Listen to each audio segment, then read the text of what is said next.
think will You're quit? taking to school. Who do you think will quit? You're wrong. You're going to get the shock of your life. No, it's better to burn out than fade away. There we go. He is not elite yet. Tell me one elite fighter he's beat. You want to see what the Silk said? Yes. I don't know whether to float or gloat. What size feet is he, Ben?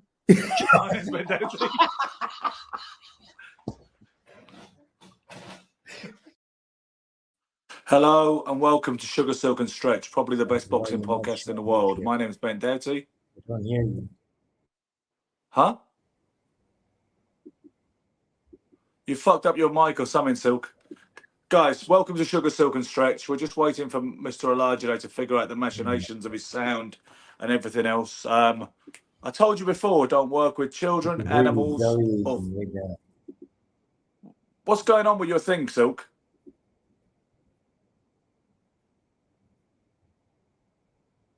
This is up there with the great introductions to the show of all time. I don't know what's going on with your audio, Silk, but it'd be good if we could. Hang on, now you're trying to come in again.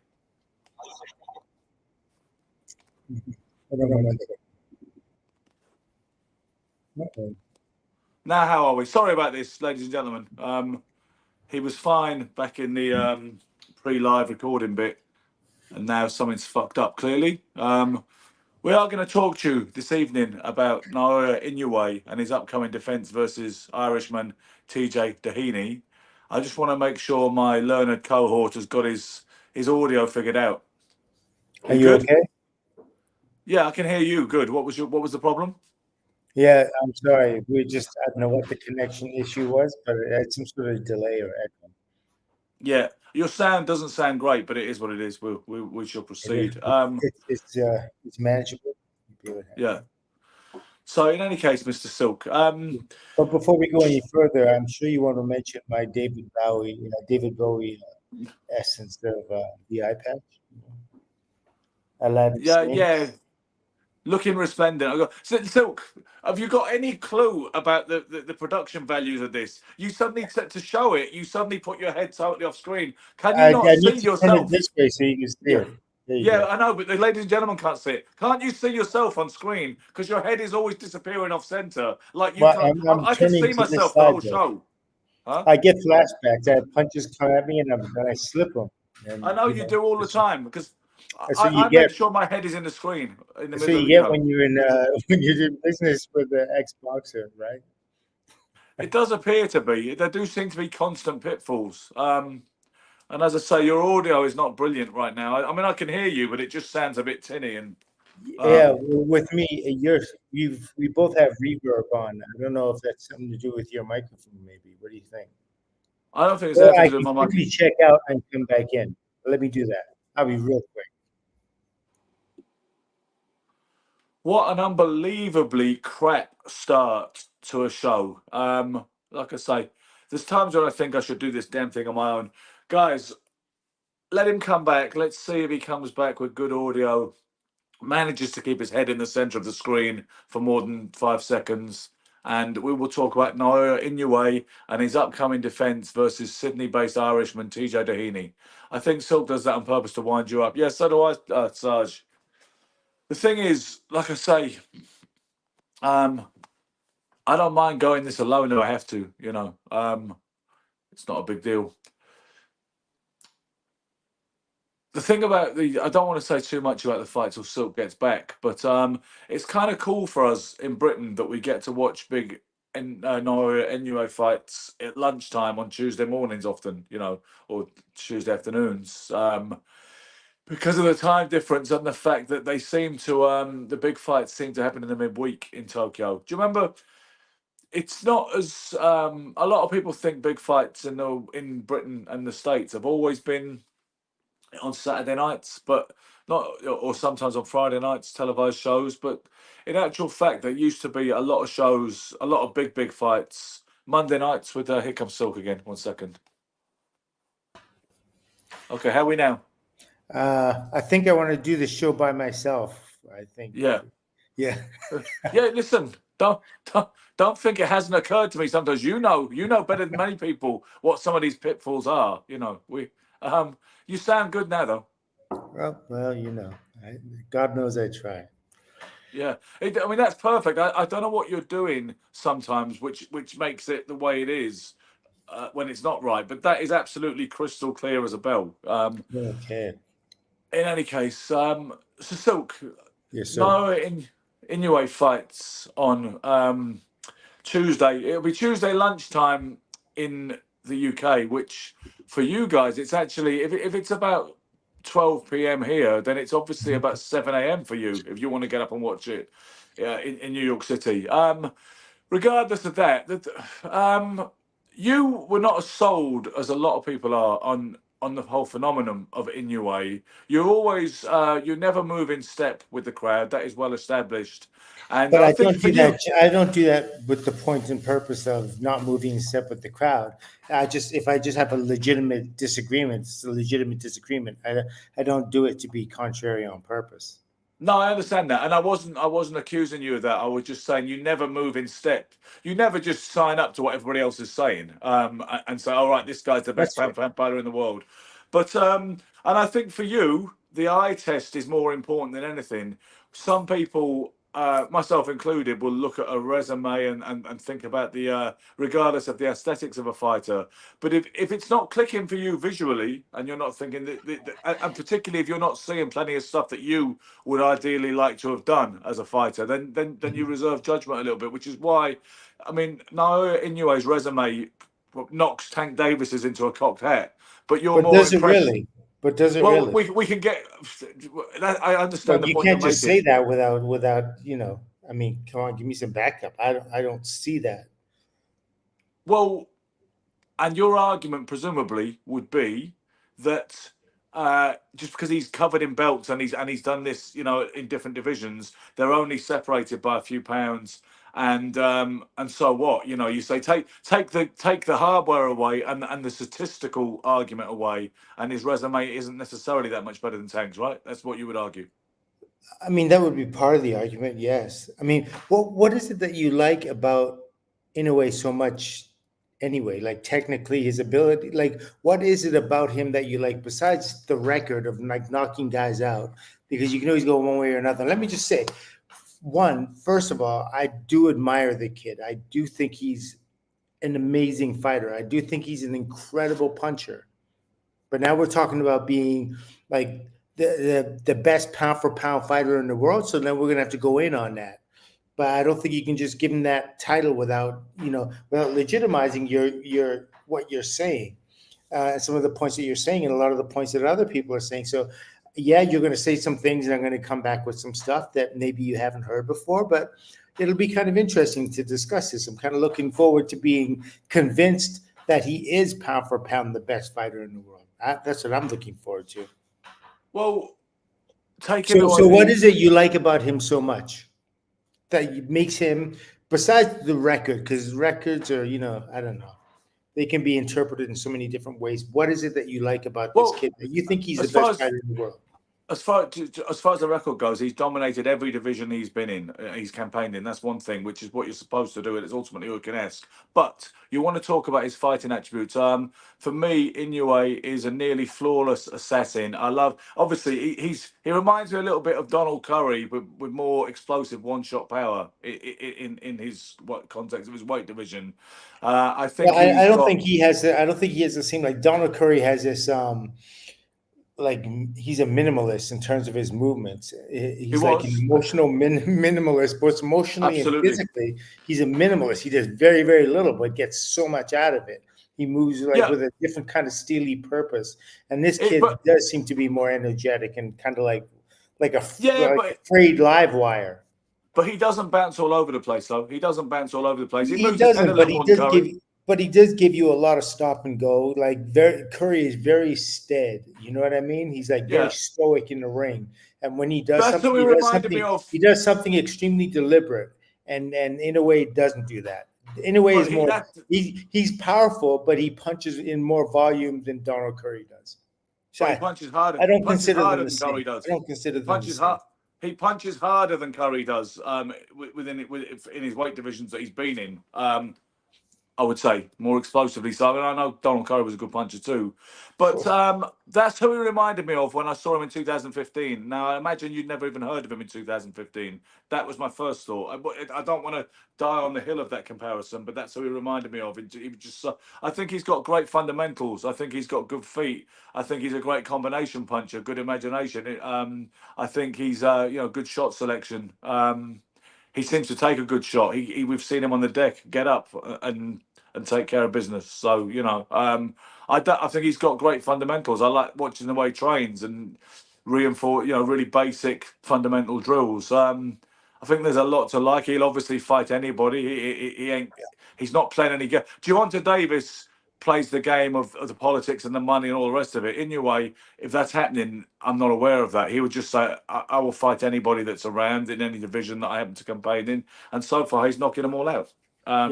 What's not to like? I mean, is he the best pound-for-pound fighter in the world by none? Well, first of all, I don't set a lot of store by that particularly mythical title anyway. And secondly, most people in the last 12 months, maybe the 18 months, have said their debate revolves around Crawford, Inoue, and Usyk. For me, it's a popularity chart. Whenever one of them has a particularly devastating or impressive performance, they're elevated to that spot until the other one does something. You know what I mean? But that triumvirate is regarded as probably the three best fighters in boxing. With Canelo Alvarez having been regarded as that a couple of years ago, but I think since he lost to Bivol, that was no longer considered to be a credible view of the situation. Yeah, well, nobody put Bivol in their top 5 pound for pound fighters of all time. So this time best fighter today. This time. So that literally took Canelo out of the conversation, and it should. He's just going. Yeah, and Bivol. When people said why isn't Bivol regarded as because there was a pound for pound list in which Canelo was still higher than Bivol, and people who don't quite understand the nuances of certain things said, why is he not above him when he beat him, kind of nice and clearly? And as Bivol said, he said, I don't necessarily inherit his positional status just because I beat him once, which that's true as well, you can make an argument both ways, yes. Yeah, you could, but I think ultimately Canelo was boxing out of his weight division in any case, and just because you lose to a guy, it's like when guys like Mickey Walker, the great welterweight of the 1920s and 30s, when he drew with Jack Sharkey and got beat by Max Schmeling. I mean, he was performing well against those top heavyweights of his day, but it shouldn't have impacted certainly on his value as a welterweight or a middleweight or his standing in any kind of pound for pound pecking order back then, should it? But in the same turn, if he had beat those guys, right, it would affect them as heavyweights. Well, you'd think so, wouldn't you? I mean, Mickey Walker was one of your guys actually, because the fact he would go up to, no way was he ever anything remotely like a heavyweight. He was a middleweight dripping wet, and he fought guys like Sharkey and Schmeling, and because people still say, I put that thing of a Gary, the Boxing News cover of Gary versus Eubank when they billed it as Beauty and the Boast, and people were saying Gary just wasn't big enough to handle Eubank. You're talking about a tall light middleweight who's 6 foot 1 or 2, Gary, if he's an inch, and and they're saying that the 6 pounds between junior middleweight and middleweight was too much, and that Gary couldn't handle him for that reason because it's a strength. So I know that you don't like that logic and you refute it, but people still instinctively refer to these relatively small amounts of weight, don't they, Silk, being some kind of unbridgeable chasm between fighters. Yeah, strength. Yeah. People, yeah, they. I'm not, as you know, a big stickler for that. For that title, like. There are advantages, I guess, depending on the style. I will give you that. Depending on the style of fighter, like if the guy's like a mauling type fighter and he has extra weight and he's outweighing a guy. But boxing, if you are a boxer, then you have the skill of being able to make it about dexterity, agility, not letting the guy lay his weight on you. You know what I mean? You don't want to get to that kind of fight. So that's what a well-rounded fighter does. we've been through it a lot, and the thing is, it can be circumvented absolutely. So we shouldn't be setting any store by those kind of lazy maxims like a good big and always beats a good little, and because we Yes. already know that's not true. But I Yeah. think bigger guys who can punch do hurt you more than smaller guys who can punch. But that's something we'll. Yeah, I mean, we just will, because it's like I said about the gloves, like yeah, the heavier the glove, the more it's going to hurt you. So yeah, the bigger the man, yeah, yes, the punch is going to hurt you, but you are going to have advantages as well. Like you're going to have the advantage of reflex, and most likely in terms of volume, you're going to be able to throw a higher amount of punches. Also in terms of like agility and being able to consistently move and never stay in one spot. Whereas at one point, if you're a heavyweight, you're just going to stand there and start slugging it out. And a lighter weight fighter doesn't necessarily have to do that. So there are advantages and disadvantages both ways.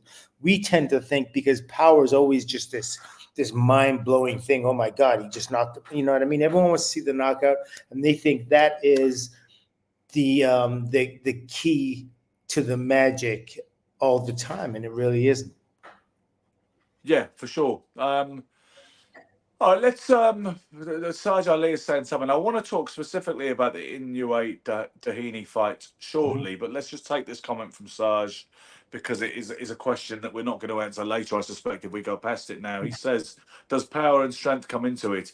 Sometimes a smaller guy does have power and strength in some ways to compensate for size. There were times Usyk physically overcame Fury. Well." That's why they say guys can step up in weight. Someone like Tank Davis, for instance, he carries his power with him. People talk about whether people will carry power up in weight divisions. Usually, there is a suspicion or a conviction that a guy who's a murderous puncher at lightweight, if he goes up to welterweight, he won't be so hard a puncher relatively. Whereas sometimes guys argue, no, I was squeezing myself hard to make lightweight. I can actually punch harder at welterweight because I'm bigger and I'm stronger and I'm more comfortable. So, how many guys punched harder when they moved up in weight would be an interesting question. Well, technically, if they know how to punch as a lighter weight fighter, they'll keep their punch as a heavier fighter. I mean, can we think of examples of guys who didn't carry power with them? For instance, Duran was a murderous banger at lightweight, but he wasn't so much any other weight, was he? I think Duran, more than anything, he's never given his skills were incredible. Of course they were. You're talking to me. I mean, of course. Yeah, his skills were incredible. So he's relying on his skill more than his power. And maybe who knows what his trainers are saying to him, like, don't stand there and slug with this guy. You don't want to do that. You want to be, there's so many things that go into it besides just like his basic ability or his physicality or your trainers also. But is it fair to say that he was historically big puncher at lightweight, but not at any other weight? It's I don't know if he was historically. He got a lot of knockouts, yes, but he was a different fighter back then too. His volume was the volume and the way in which he fought was way higher, way faster. He knocked out Davey Moore, who was a bigger fighter, dropped him no problem. You know what I mean? And he's but he beat Moore up. I'm talking about that one-shot power he had as a lightweight. But you're talking about I don't know how many 1-round, 2-round knockouts Duran had, but he seems to be the kind of fighter that would get his, you know what I mean? He gets in the ring with you, he feels you out. It's a process. And if you're not hit to the process, he'll get you early, but most likely his are middle distance to late distance knockouts. I don't know. It would be nice to look this up in BoxRec or something. But I don't know how many. He wasn't like a Mike Tyson one-punch knockout guy. Like you come in the ring and he's knocking guys out in one. But you know what? Pickton Thomas argued that Mike Tyson wasn't a one-punch knockout guy either. Half the time, he said he had to hit me about 16 times to Okay, but that's irrelevant to this point. He said Trevor Berbick hit harder than Mike Tyson did. Yeah, of course. People are going to say that, and I absolutely believe Pinkton when he says it because that's his experience. But it's not everyone else's experience. That's not what it shows on Mike's record. Mike is Professor Abid Ali. Before we get too sidetracked, because I do want to talk about what we said we talk about, but Professor Abid Ali mentioned Michael Moorer. He said, he was he wasn't a huge puncher. He was a big puncher, assassin at light heavyweight. Wasn't that a heavyweight? No, he could punch at any weight division.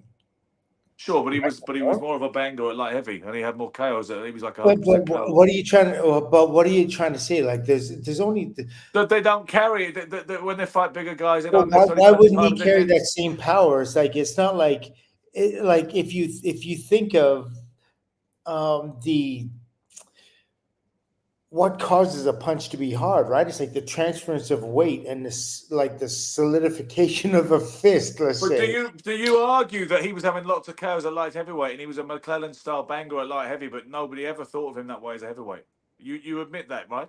I think he was dangerous as a heavyweight. I'm not I saying think, he wasn't, but he wasn't the same puncher with the same KOs. yeah, but it wasn't because I think it may be because he may be a little bit more reserved. Like he was more careful about the incoming. He didn't want to stay there too long. He didn't give the same as he gave. He didn't step on the So gas the regardless same of at why it heavyweight than is, he did as a cruiserweight. He just so didn't. regardless of why it is, he wasn't the same. He wasn't as much of a puncher or a knockout artist as he was a light heavy. Fair? No, you can't say it's regardless. No, it's not regardless. They're not one and the same. They're different. Psychologically, he's thinking, I'm fighting a heavyweight now, so I can't really plant my feet and let go. And as a light heavyweight, he's like, okay, I'm fighting a guy that where I feel, or cruiserweight. He's like, I feel natural here. I feel confident. And confidence plays such a huge psychological part in a person's ability to punch. If you don't think, if for any reason, if you don't want to plant your feet, that's taken away from your punching power. That's it. So you're going to say, so here's what's going to happen. Any fighter that was a bigger puncher or got more KOs at a lower division, you're going to say it's psychological and peripheral reasons why he couldn't replicate that higher divisions.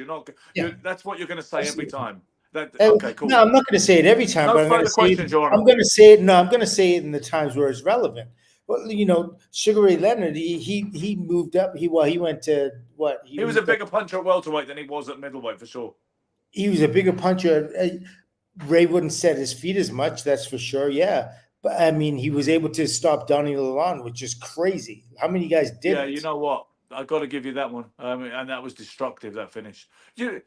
As always, you might be onto something. Perhaps these lazy assumptions that you're just a bigger puncher at the weight that you started at when you were smaller and younger, or with the weight you could make. Maybe it ain't necessarily so. Perhaps it's the psychology of not wanting to mix it up as much, and perhaps it's the psychology of the weight of boxing traditionalism, which almost tells you you're not, before you even start. If you believe that, then you're not going to be the puncher because 1,000 people have told you it already before you even got going. Yeah, okay, Silk, I'll give you that. Listen, let's talk about our fight on Tuesday, my man. Okay. Before we're not getting off Inoue yet, are we? For fuck's sake, that's what I'm trying to do. Just relax sometimes and let me steer this. Let me do it, man. I was about to say let's talk about the fight on Tuesday, which is Inoue. Okay, yeah, good idea. Let's do that. All I'm hoping is that this is funny, this dysfunction and the clunkiness of some of this. I'm hoping this is our selling point and people find this entertaining. Because as a profession, well, I'm going to say sometimes you meld your words meld together, and I can't. You know what I mean? I have to decipher quickly. Okay, yeah, we're going to talk about Inoue, his upcoming fight in Tokyo, as per usual, against Australian-based Irishman called TJ Doheny. He's 26-4. He's never been stopped. This Doheny. Wait a minute. I thought you said it's over there in the UK. His fight. No, what I said is we can watch it in the UK at lunchtime because that's the time difference. That's what I told you. Okay.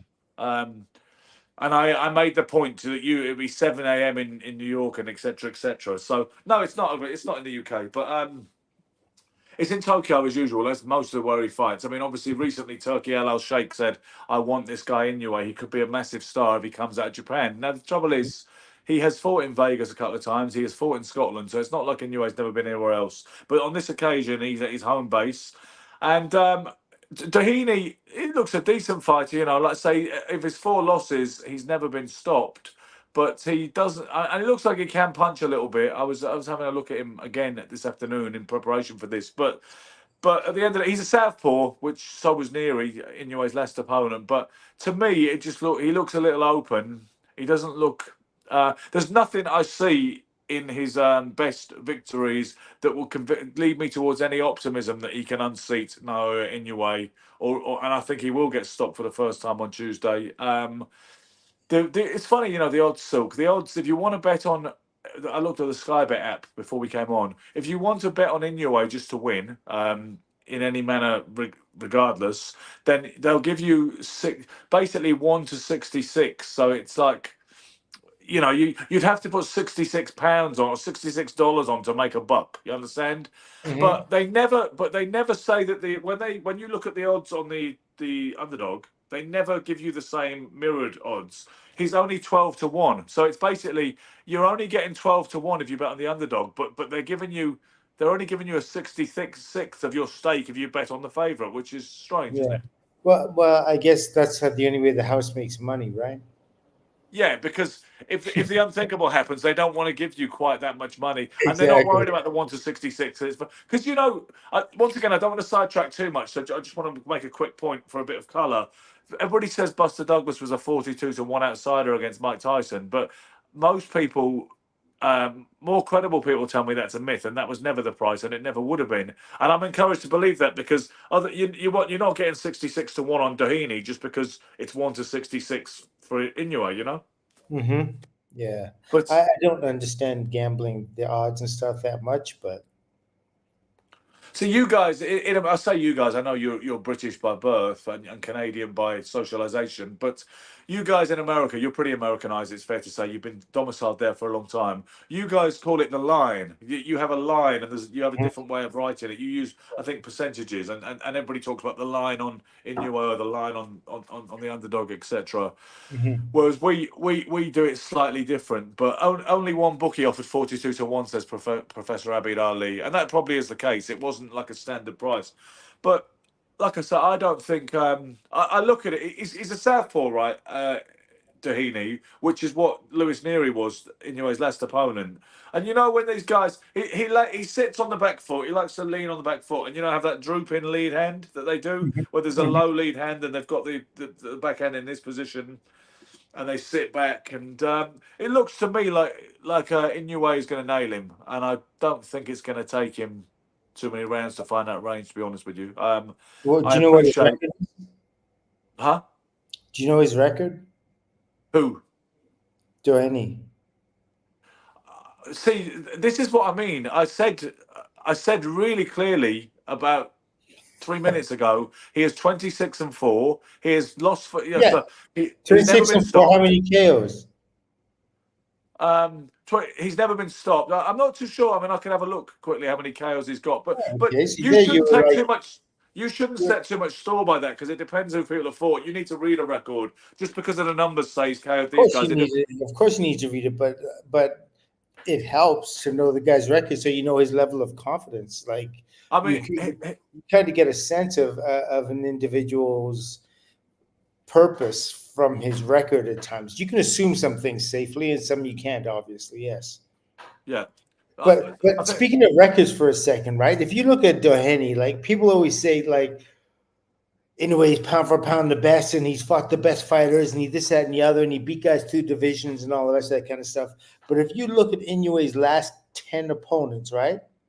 Yeah. His last 10 opponents, and this is, I'm talking to you now, and everyone else out there that are doubting me, they had 26 losses between them. Usyk, right? Usyk, the last 10 fights, his last 10 opponents, 22 losses between his last 10 opponents. Crawford, 12 losses between his last 10 opponents, right? Like his last 10 opponents had 12 losses. Tank Davis, 10 losses over his last 10 opponents. So Inoue has had like 26 losses. His opponents have had 26 losses. His last 10 opponents had 26 losses between them. And these other guys had less. So you know what I mean? So if we're going by records and technicalities and stuff like that, somebody has to prove that one. Well, it's not just about going by records and technicalities or statistics. It's actually weighing up opponents and who did you actually beat. Because I've said before, there's a bunch of fighters to me who look more impressive with more flair than Carlos Monzon, but his resume and his dominance is something which distinguishes him as one of the greatest middleweights of all time. Whether he's easy on the eye or not, okay, it's the same thing with a guy like Rocky Marciano for a more iconic example. I could show Greg Pays looks better than Rocky Marciano to me, but I can't. It would not be intelligent of me to conclude that he was a greater fighter than Rocky. Do you understand? So you analyze opponents that a guy has beaten. Inoue, I mean, your thing with Inoue, you've said before, you're not as inclined to gush over multiple titles when in the lower weight divisions when those titles are divisions are often only 3 and 4 pounds apart, separated. You know, Yeah. as opposed to the Roberto Duran kind of span of 135 up to 160, for instance. You know, Really different. I think I'm trying to think the best opponents that Inoue has beaten up to now would be an aging Nonito Donaire, right? Yeah, that's one. That's the only one I can really like. Okay, you The know what I one mean? you'd hang your hat on, and you'd still caveat it that he was a little past noon, right? Yeah, he was a little past it at that point. They fought twice, correct? They And did, and the first the one was a first one classic, and did. the second, The first one, anyway, had him down, or he busted his eye, or something. Like what happened? the first one was a classic. It was an absolute war. The second one was Yeah, a blowout in 4 rounds. yeah, exactly. Yes. You know, Yeah, it was like that last great gasp from from Donaire. You know, yeah, yeah. um, so, but I mean, anyway, look, I love the way the kid fights. He has incredible heart. He has massive ability. He just needs time, and he just needs to see more opponents and all the rest of that kind of stuff. Like opponents that we feel this guy has a legitimate chance to beat him. That's what I'm talking about. Like that's really the only way you can weigh a fighter. Is like you look at them and you say, this guy could conceivably lose to this fighter. And once you start doing that, then you know you're doing it right. Then you know you're weighing up. Like you have a legitimate fight in front of you. I don't think there's anybody in the world that would pick Doheny or anyone that no, excuse me, in a way has fought beforehand. Anyone he's fought beforehand, they would never say there's not one point, not one fight where someone said, "Oh, this is going to be a good fight. I can't see him beating this guy. There's just no way." You know, and that's what Sugar Ray's done. That's what Duran's done. That's what Hearns has done. That's what they all did it, yeah. And Ali, this is the thing. Rocky Marciano, Sugar Ray Robinson, all of us of that. They've answered the questions. Yeah, and you know what, Silk? I was looking today at the welterweight division. There's 4 belt holders in the welterweight division, and you know something? Not one of them beat a champion to to get where they got. They all got upgraded by email, basically. They all were fighting for regular titles, or honestly, interim titles. I'm not even joking. And Yeah. they literally, as Crawford dropped them one by one, they suddenly became world champions. And Yeah. you know, and you get business insiders like that fellow Rick Glazer saying, "Oh, classy move by Terence Crawford. He's allowed Brian Norman Jr.'s fight to be a proper world title defense. That's a nice move. Thanks." It's bollocks, is what it is. It's Well, you'd how like can you to. suddenly? You'd like to be. Listen, every fighter would love to beat the reigning champion in order to become champion. That's every fighter's dream. You don't want to be given the belt. You don't want to be presented it or an interim thing or whatever it is. You'd love to beat the guy who had it. That's just. And the thing with like so is because if you look at the welterweight division, the belt holders today are Emiantis Stantionis, there's Brian Norman Jr., Jaron Boots Ennis, and Mario Barrios. Now, Ennis is the star of that lot, obviously, but he's not getting an opportunity to become great right at this stage anyway, and to forge that kind of Canastota type career. Because back in the day, remember when the top 4 welterweights was Leonard, Cuevas, Duran, and Hearns with Benitez? You know, the top 5. They were the top 5.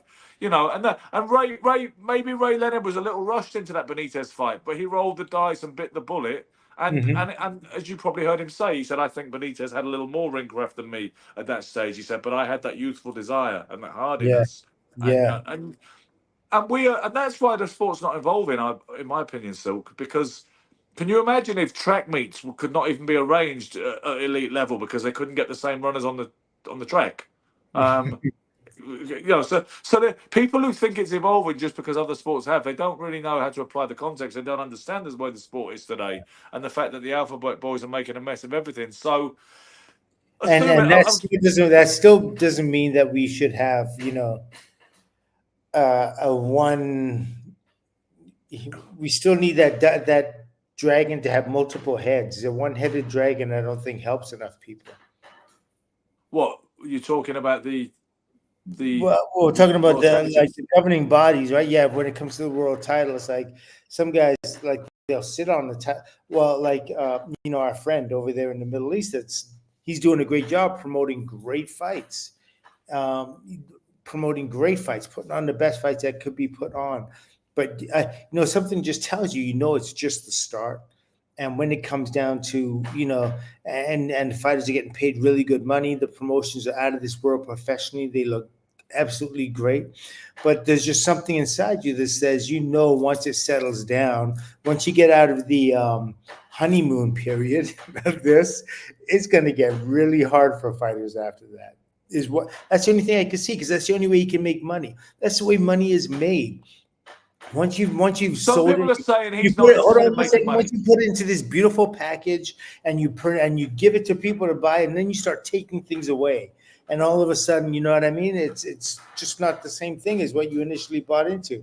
But that's just the nature of business, and that's But what some boxing. people are saying he's not doing business, and some people are saying he's not approaching it like business, and he's not trying to make money. Because some people said all it is a sports washing thing for Saudi to try and clean up their image, to popularise themselves, and become a sporting mega capital. You think there has to be an end game somewhere, and you think there would have to be a bottom line and some sort of projection for making money and profit. But some people are saying that is not his. How does somebody clean their concern. image by offering boxing? Well, Boxing is one of the most yeah, I know what you're saying. It's like, yeah, we need to clean up our image. I think we need to be associated with big time professional boxing. Then people yeah, will think we're wholesome, like the Swiss Family Robinson. Yeah, it's hilarious. Yeah, no, but how bad is your image when you need boxing to clean it up? exactly. That's Because some wow. people complain about human rights, don't they, and the subjugation of women and Okay. the sometimes the murders, of Yes. people who oppose that regime. Yeah. Women's No. rights and stuff. Yeah. There's all sorts of stuff. And basically, I always thought it was just a matter of they want to make the Middle East kind of like the Las Vegas of the world. So people with money are going to come to, you know what I mean? They're not going to play the Super Bowl there yet, or the NHL championship or the NBA championship. Who knows? Maybe one day they will. But right now they can get world title fights there. And, and that would certainly go far for their image. I'm not sure if it's going to help all the other political stuff and what have you, but it will get people to travel. And I think that's what they want to do. I mean, Yeah. you look at the Like city, Maputo, right? Look at the city itself. The city looks absolutely gorgeous. I'd be, you know what I mean? If it weren't so alien to me, the cultures and all the rest of that kind of stuff, I don't know how Western it is. You know what I mean? I just don't know. So I wouldn't want to go over there and make a mistake and be subject to all sorts of, you know what I mean? All sorts of stuff that I'm not aware of, but it looks absolutely pristine. It looks absolutely beautiful. Place you can enjoy yourself, go have fun. I think it's Well, maybe we'll get out there at some point. As you know, I've applied for accreditation the last couple of big shows, and we haven't got it yet because they don't consider us important enough. Probably because we've only got 1,515 subscribers or whatever it is. But watch that space to see whether we can canonize ourselves out in that direction. So, Silk, I'm guessing as far as the prediction goes, I remember our other kind of cohort, Gary Stretch, is not with us tonight, so he's going to miss out on this. I'm not imagining you're going to go against Inoue on Tuesday. Oh, no, absolutely not. I mean, neither. Sometimes I'm saying this stuff about being one of the greatest fighters out there today, or the greatest fighter out there today. I'm not saying he can't beat this guy. I obviously. I understand that. I'm literally doing that bit now, where we say let's make the pick because we're not going to waste too much more time on Anyway, it. I'm going anyway. Yeah. So you know what? But let me just take a look. Maybe I can get it a little bit more accurate instead of just saying.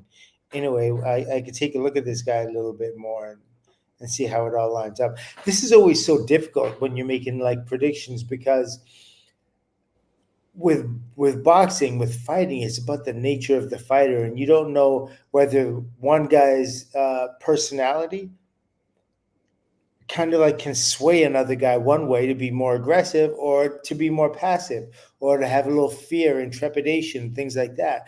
These are the kind of dynamics that happen that you don't see and nobody can see. It's between the two fighters. So that's why you see them a little bit, Silk, if you watch build-ups and if you watch sit-downs and if you watch weigh-ins. No, you know why? You know why? You can't, because it's projection. We project. We look at guys and we say, oh man, he looks scared of this guy. Look at the way he's this, that, and the other. It's like, no, if you were in his position, you would be scared. That guy's not scared. Listen, I absolutely remember many times when I fought. And in fact, I'll use the example of like Barkley, for instance. In that fight, Ferdinand Pacheco swore up and down I was scared. I'm like, scared of what? It's just Scared of what? like it's like scared. I've had punches come at me from a ton of fighters for a lot of years. There's no room for fear and stuff. Of course, like you that. weren't scared, and that's just Pacheco doesn't know what he's talking about. But this is what people do. Like they'll But what I'm saying is, I'm asking you, can their you? vision. They'll project how they would feel. Yeah, well, in never that mind fight. that. Can you read stuff if you watch build-ups and you see press conference? I'm sometimes in the room at these press conferences, and I can assess the body language and the vibe, sometimes the chemistry. So, are you saying you never learn anything from that period of the build-up in a fight? Some people don't want to make up a decision. They'll say, "Who do you fancy for that?" And it's maybe 6 weeks out or maybe 2 months out, and they'll say, "I'll tell you a couple of weeks before the fight or on fight week. I need to get the feel." And someone when Gary talked about Josh Warrington looking so glowing on the scales, some people like to make their finer predictions and their decisions. You can make your prediction on that, and you can absolutely feel good about your prediction because of that. But it has absolutely nothing to do with the outcome of the fight. There's no way you can have a guy smiling and relaxing, the other guy sitting there twiddling his thumbs and like always jumping up and down in his chair, and he's giving off signs that, you know what I mean. It's like I say to myself, if I was like that, that means I'm scared. So obviously he's like doing that, so he thinks he's scared. That's what I mean by projection.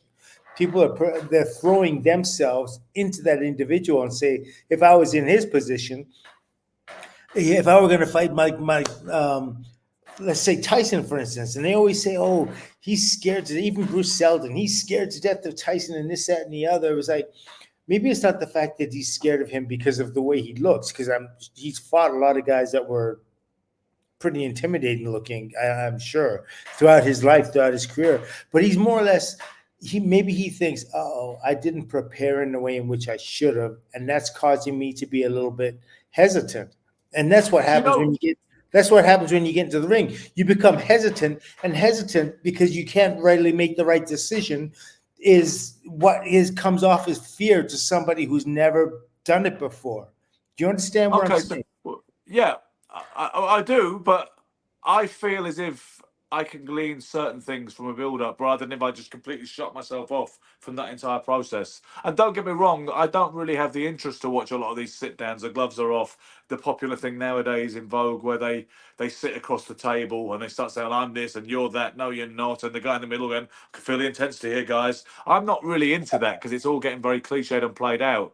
But I do feel as if I can read certain things. And I think of certain examples in the past where, and even misdirection, like, people were saying Ryan Garcia seemed like an absolute fucking mess going into the Devin Haney fight. And he ended up initially winning that fight. You know the rest. But that was interesting psychologically, the way, whatever the hell was going on with Garcia. Do you know something else interesting? Jose Torres once suggested in his 1971 biography of Muhammad Ali, Sting Like a Bee. And that is interesting, one, because it's written by Jose Torres, and two, because it was written in 1971, just after the Fraser loss, which he may have thought was an epitaph, right? Okay. Which it's kind of staggering to think what happened afterwards. But he said Ali can psych black fighters, but he can't psych white fighters. He said he doesn't have the the psychological mastery over white guys. Luckily, he had the physical mastery, so it didn't really matter. But they said he's not. They were saying he wasn't so adept at psyching white fighters. They weren't so bothered by what he would say. But Bonavinas and Quarries and even Henry Cooper's,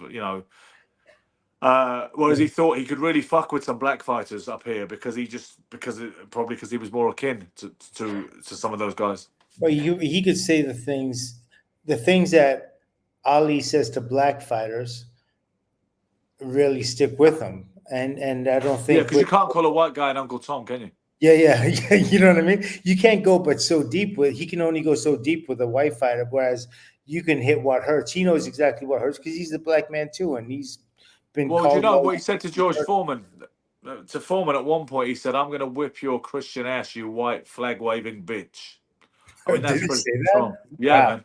And he used the word bitch too.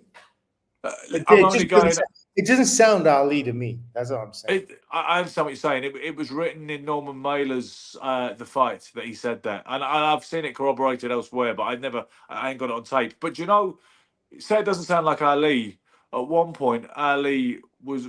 I've only got one tape of Ali swearing. There's one bit of footage where he's saying, "Motherfucker!" I said, "Get up." He said, "You know what? You know," and he wasn't happy at all. He was angry. He was telling someone to move, and he says, "You know, I think you saw it because you thought ass was the word I was referring to." And I said, "Didn't you get the bit where he said motherfucker?" You said, "Oh, I missed that bit." Remember?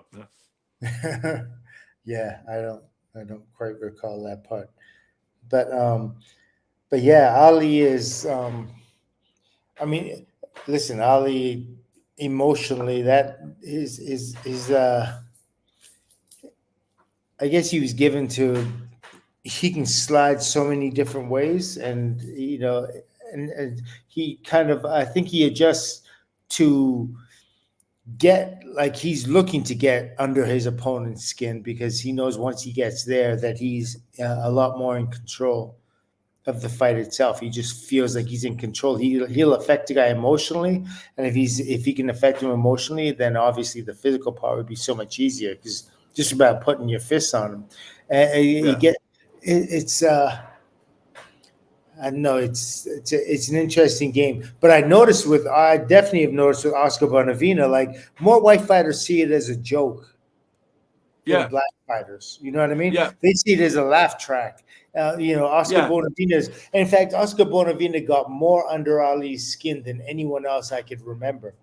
Like he Well, almost, he said, get to your theaters. I never had a man I wanted to whoop so bad, you know, because but he was for real about it. Like he was pissed off. you Yeah. know, yeah, and it's almost like Oscar did the same because Oscar's like his comprehension, like what Ali's saying to him doesn't register, and so he's just Yeah. every time Ali's saying something, he's going, "How come you didn't go to the war? Because you a chicken."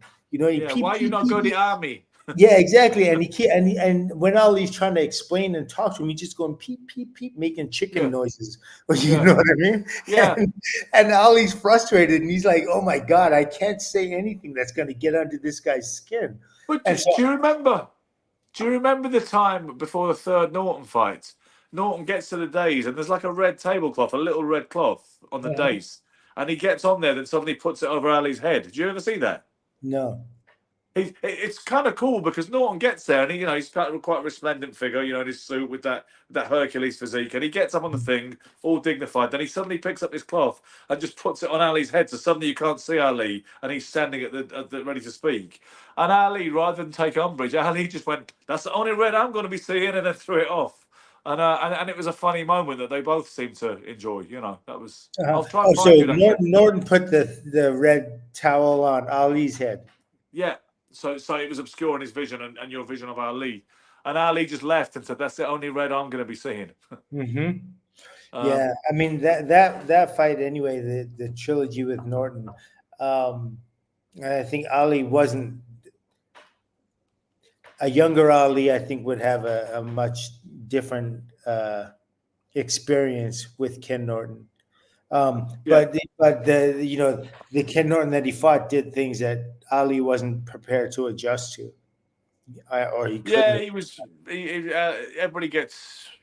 Everybody remembers somebody, whether it was in the gym or in the real fight you had, that was Yeah, just horrible. You're like, I don't. You remember when you think, I don't think this guy's particularly any good, but he is now fucking awkward. yeah, I'm yeah, not yeah, saying Norton wasn't any good, obviously, but you yeah. would get that. There were guys you were like, this guy should not be causing me such stultifying headache Oh of a problem. yeah, You I've know, had that numerous times. It's you just know. I mean that exactly that. That it's a strange game, isn't it? If you box for enough years, whether amateur or pro, you'll have yeah, met those kind of people who never did anything, but they were like octopuses or whatever, and you had this problem with them. You've sometimes been hit by a rookie who really buzzed you, and you're like, "What the fuck was that?" yeah, And yeah, you yeah. box with and you box Yeah, with big punchers who you're like, I didn't really think he punched too hard. All that. It's a very strange, fascinating game, isn't it, Mr. Olajide? yeah, it really is. What's Abid Ali saying? He says, "What's that thing Ras I Bramble used to do? Blow bubbles with a flute." I remember that. But Bramble was really cool when he was at his peak when he beat Mancini, and he did a job on Mancini psychologically. I think he made him really annoyed because he was really At the time, Dave Wolf, who was Mancini's manager, said Ray really hates Kenny Bogner, Kenny Bang Bang Bogner. Yeah, He wants yeah, to yeah, fight him next because he fucking hates the guy. And then yeah. Bramble came around disrespecting him and saying some really off-color things. And then but Dave Wolf said, I hate to say this, I never thought I'd say it, but compared to Bramble, Bogner is a prince. You know, Bramble really got to him, you know. Yeah. Apparently, he called him motherfucker when there were two young girls who had a rare form of leukemia sat on Ray's lap. And he said Wow. something like, "Come on, motherfucker, let's go." And Ray Mancini said, "Do not use that language while these little girls are around." And he said, "Don't tell me what to do, motherfucker." Um, so that was a, but Yeah. but maybe it was mission accomplished. You know what I mean? Yeah. Some things I don't know. Some things I don't think are worth going up. You know, you don't have to go there for that. I understand the fight, the win is what's important, all the rest of that. But when you have to do things that off color in order to win a fight, it's not worth it. Like, why? Because You you're know what both going to be in there throwing punches regardless of what anybody I says. I remember Bernard Hopkins and Oscar De La Hoya when they fought, which was, I mean? believe it was 2004, right? It was, I believe. When they boxed, Hopkins was really going to town or attempting to really go to town on De La Hoya. He was trying to intimidate him. He was trying to really lay it on thick because Bernard was pretty good at that. And De La Hoya said, Lisa, he keeps talking about how he's this, he's from the streets and he's been to jail and all this. Oscar said, we're going to be in the ring and we're going to see who wins. I mean, obviously Bernard won, but Yeah. but do you know what I mean? He was saying it's got nothing to do with whether you were the baddest motherfucker on D-Wing or in the Yeah. exercise yard or any of that, or you Yeah. used to be in a Philadelphia gang or you're a one-man army, whatever. You Yeah. know, but I, you know who he couldn't bother? Enzo Calzaghe, Joe's dad, wasn't having any of Hopkins.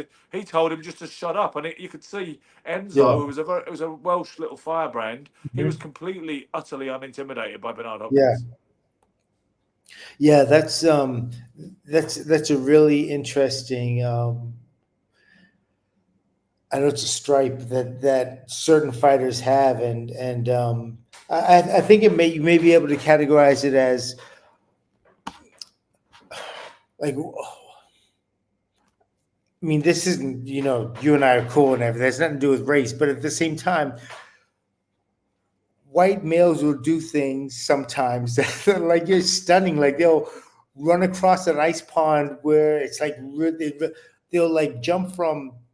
They'll be 50 stories up and they'll jump from one ledge and flip over and land on the other ledge, and it's just like black men are just like no in general. There's just like no way that hasn't even crossed my mind in terms of a thought. I don't know how people What you could mean? like. Black men will take less risks or things that could be stupidly physically enjoyable. They will not do things like that. You know what I mean? Because Whereas do you know what's interesting? they'll Maybe not, there they is. won't like slap a lion on the ass and like try to get out from the enclosure Yeah, before the lion catches them. Is what I'm it's saying. very interesting what you just said there.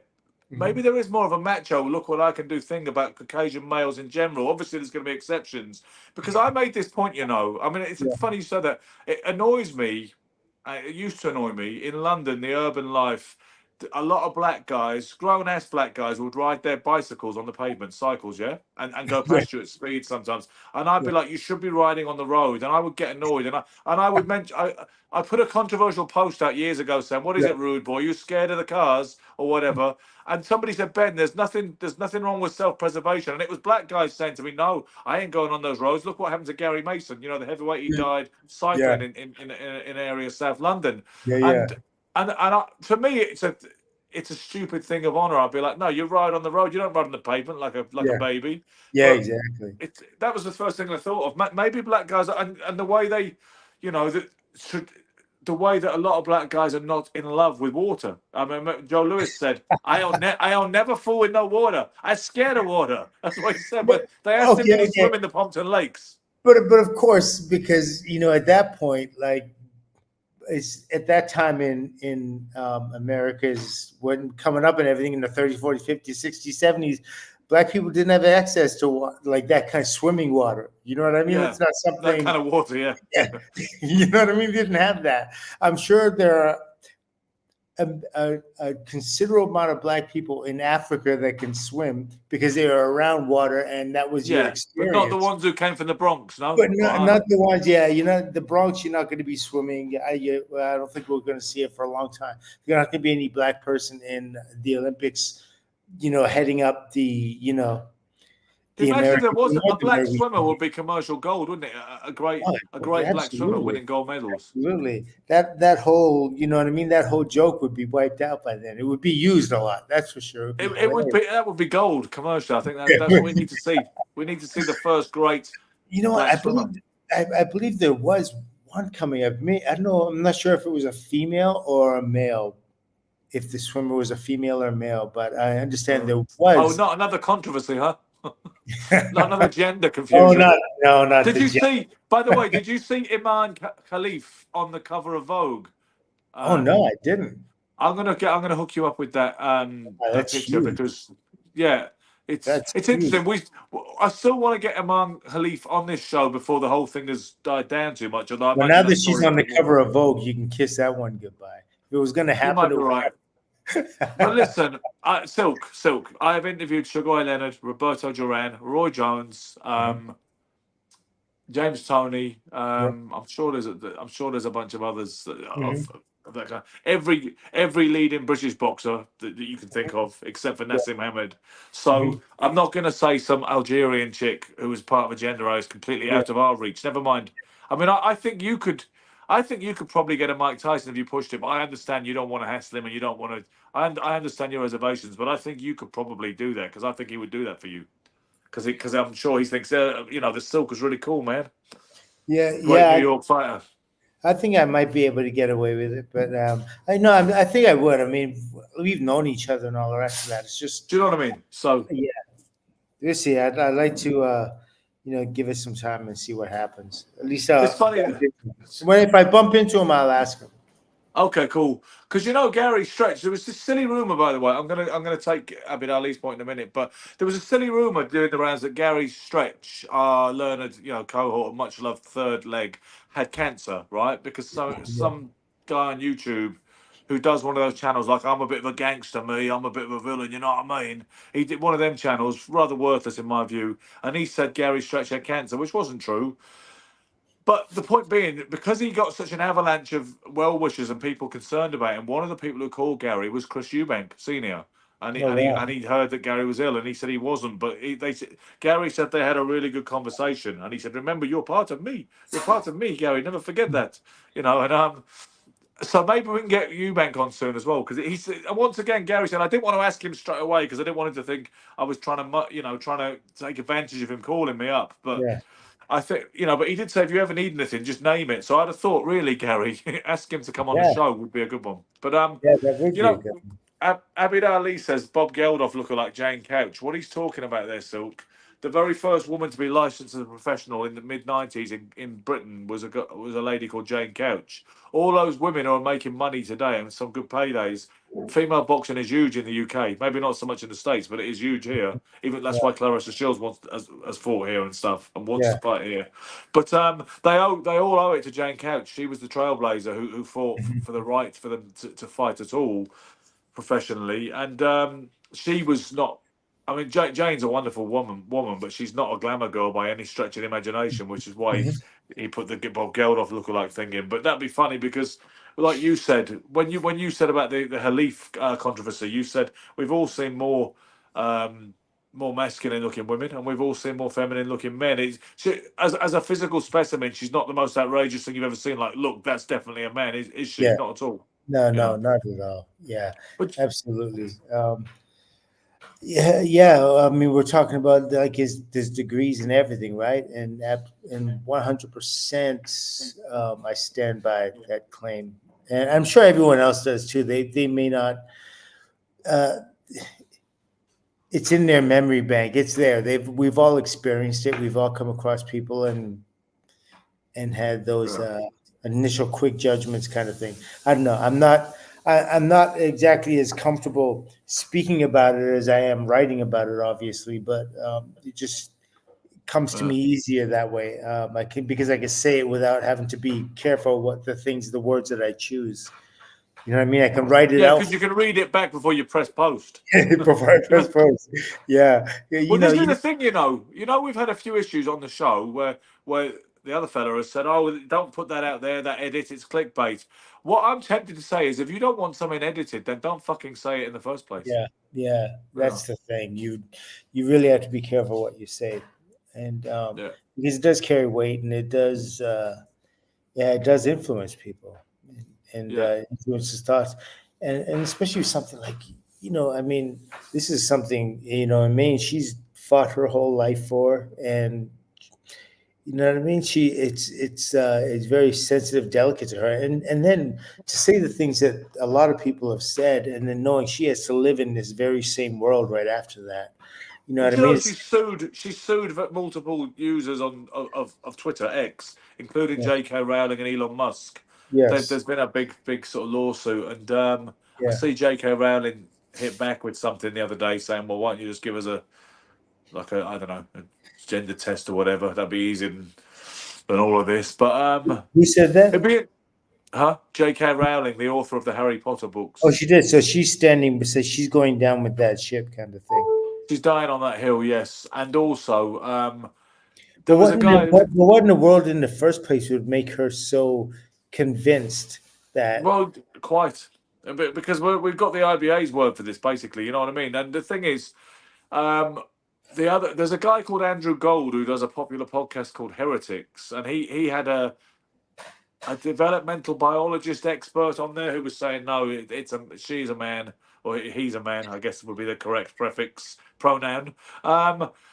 And But the woman didn't have any evidence at all, specifically relating to Imam Khalif. It was all just theory and this and that. And it honestly, as clever as it sounded, it hinged on the fact that she believed the IBA and what they were saying about this this Y chromosome. But and that was it, and then that guy Andrew Gold was saying this is disgusting, and the way it's some people have been like it's such an insult to women. I don't know if you know that Claire, what's her name, Claire Burke on Facebook. She's kind of a glamorous looking blonde lady who's involved in the boxing business on some level and has quite a lot of friends in boxing that you definitely have friends in common with her. I don't know if you know her, but she's totally anti, saying this is an insult to women and women's boxing, and they're letting this man infiltrate, which is an interesting, because most women I've seen have had the position of supporting the Algerian girl. Yes. But that was one that was anti, and J.K. Rowling being another, Yeah. I wonder where that comes from. I mean, I know obviously, probably there's been times when, I mean, female fighting wasn't really like boxing. It wasn't really accepted. They had to really fight for it, right, to get into the position where they are. Well, yeah, like Jane Couch had to take the British Boxing Board of Control to court. Yeah, and there's always been a fight for, do you know who this is ironic, Silk. Do you know who one of the biggest opponents of female boxing was, according to Jane Couch, in the early days? Who's that? Frank Kelly Maloney. Frank Maloney? Yeah, and you know how that wound up, don't you? Yeah, he went through some changes himself. Transitions. Yeah, changes like David Bowie, like your eye patch. Exactly. Turn and face the strain, right? Do you want to be a richer man or do you want to be a woman? There you go. See how it all hooks in? I knew if I put this one on today. As bad as that intro was, you always know what you're doing. I got it now. I got it. Yeah. Yeah. It always comes back to that. Absolutely. But we'll try and get on the show anyway, because I do want. I mean, obviously, there's a girl I know who's a really good linguist, if you'll forgive that expression. What is that? Pasta? Huh? Is that pasta? Linguist. Yeah, that linguine. Yeah, I see what you're doing with that. Yeah, it's getting past a joke, this whole thing. But but no, I know a girl who can speak Algerian and Arabic. French and Arabic. Is there such a language as Algerian, or is it French and Arabic? Right, that's what they speak, I think. Not Algerian, but she can translate for us with a bit of notice. So I'm gonna talk to that guy we had on last week about that. But is there anything else you'd like to say this evening before we close this one out? No, I mean, I do want to say, that I do admire the power and the hunger, the desire, the entertainment of Inoue. You know what I mean? I love what he does. I love his fire. I love his, you know, he's very clean and there's no mincing of ability. Like he comes out and he gives you 100% of everything. And if every fighter did that, you know, boxing would be in a much better place as well. The kids real, kids the truth, but there's still a ways to go before we call him pound for pound the Yeah. best in the business. That's all I'm saying. He's really close, and you know, in another year or you know whatever it is, 4 or 5 fights, he'll you know he'll make his stamp. He'll fight somebody that's you know he'll start fighting fighters. He may have to go out of his division to do it, and that's always unfortunate if you were to go with the weight thing as being at a disadvantage. But you know he's going to be all right. He's a story for a long time. Let's just put it that way. He's going to be in it for a while. So there's a lot of things he's going to be able to do. There's a lot of things he's going to show us. And you know, I see things, and I don't want to sound like a hater because I do not hate him. I do No, like. I think you just had reservation on people saying that is the best fighter in the world bar none, at any weight division whatsoever. But I think you might possibly have a slightly different perspective if you've been watching him for longer, because he's not as recent as he might be in your consciousness. Like I said, I tuned into him I think 2015, and I was like, this guy is a monster, and he's well named, you know. And even then, some people And there's accuse no me of doubt being that late to the party in 2015. there's no doubt that he's a monster. I just look at his ability and I it's not that you see holes, but you see opportunities. You know what I mean? And you say to yourself, the guys that are fighting him aren't necessarily the guys that could take advantage of that. Like you know, like not with the exception of Donaire, you know what I mean? Who's a really good puncher, Yeah. It's you know, it's kind of like after that it's a little bit dicey. Yeah. Sergio Lee just saying but there's another fighter called Nakatini. Yeah, there is. I've seen him too, and he looks decent as well. They've got Is quite a he? scene in Japan right now, you know. Yeah. They're producing a lot of good fighters. Obviously, it's always in the lightweight divisions, and I imagine well, you see, because that's the thing. When Turkey Al Sheikh says he needs to get out of Japan, he has godlike status in Japan in UA, and he's making good money, no doubt. Mhm. So not everybody needs the savior from Saudi. You know, not everybody necessarily feels they need it. I know Canelo doesn't feel he needs him either. Yeah, yeah. And Canelo's fighting the week after next, by the way. So we will look forward to previewing that when the time comes. Yeah, they're starting their thing up early and they're talking all sorts of smack. I love hearing Canelo talk. You know that's as entertaining to me, if not more, than his actual Watching him fights. fight, yeah. Yeah, when I hear him going off and he's swearing and cussing and talking, the tone of his voice. It's funny, isn't it? It's It's kind hilarious. It's comedy. I'm really glad he picked up the English. Yeah, it is comedy. That is. He's like some cool kind of gangster character in a kind of half serious drama. Yeah, and then you hear the tone of his voice, the way in which he says it. He almost sounds like kiddish, like a Bowery boy kind of thing. You know what I Yeah. mean? Yeah. Yeah, it's just the tone So and the pitch. Yeah, it's hilarious. I imagine we're both going to get ourselves another point at Gary Stretch's expense with Inoue, but we will see that next week, guys. Thanks for watching as always. We hope you enjoyed Sugar, Silk, and Stretch minus the stretch. We'll be back on Friday, certainly, hopefully. You've seen the routine. Sometimes we miss Friday, sometimes we miss Sunday, sometimes we nail both days. We have lives, we have things to do, we have other missions, but we will continue to serve you if you continue to support us. Peace out.